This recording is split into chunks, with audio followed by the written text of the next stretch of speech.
आध्यात्मिक साधकों की परीक्षा कब और कैसे होती है?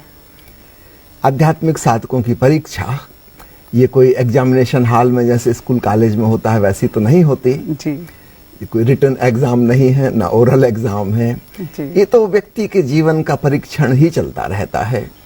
एक बार इससे मिलता जुलता सवाल सदगुरु ओशो से पूछा गया था, उन्होंने जो जवाब दिया है आइए उसी को सुनते हैं। जी। दूसरा प्रश्न, क्या कभी सदगुरु भी शिष्य की परीक्षा लेता है? पूछते हो कभी?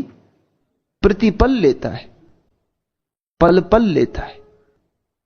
सदगुरु के पास होना परीक्षा है, सत्संग परीक्षा है, सतत अहिर्निश। तुम्हें समझ में आए या ना आए, सतगुरु के पास कोई ऐसी परीक्षा नहीं होती जैसे विश्वविद्यालय में होती कि घोषणा की गई कि फला तारीख से परीक्षा शुरू होगी और फिर घंटा बजा और तुम परीक्षालय में गए और कापियां बटी और फिर तुमने निकाले सब नोट्स वगैरह जो तुम ले आए हो छिपा के, और जो और ज्यादा होशियार उन्होंने छुरा वगैरह निकाल कर टेबल पर रख लिया जिसमें कोई बाधा ना डाले और परीक्षा शुरू।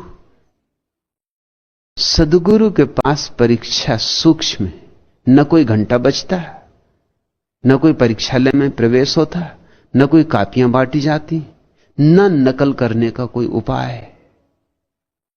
चुपचाप चलती रहती, हो जाती है तब कहीं पता चलता है कि अरे परीक्षा हो गई।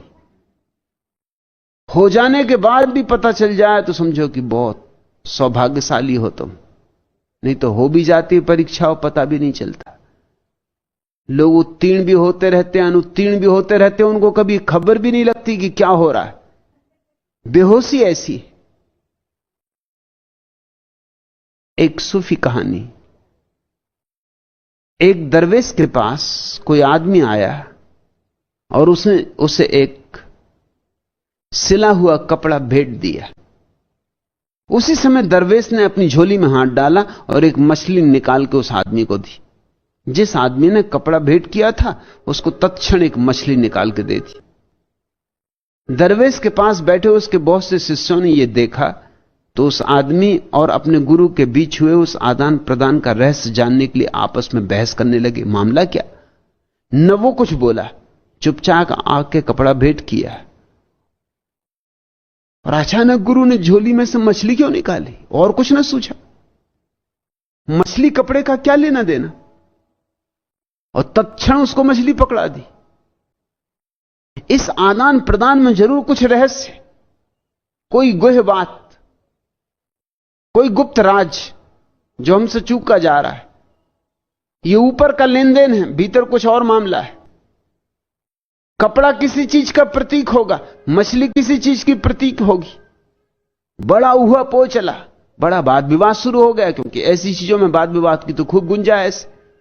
अब मछली का जो मतलब करना हो, कपड़े का जो मतलब करना हो, बोला कोई कुछ है नहीं, शब्द आए नहीं बीच में।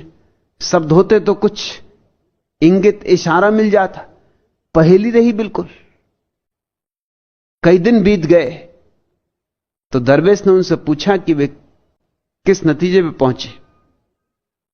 जब सभी शिष्य अपनी अपनी बात बता चुके तो दरवेश ने कहा, उस आदान प्रदान द्वारा मैं देखना चाहता था कि तुम में से क्या कोई इतना अक्लमंद भी है कि जो यह समझ सके कि इस आदान प्रदान का कोई मतलब नहीं था। बड़ी अजीब परीक्षा हुई ये तो।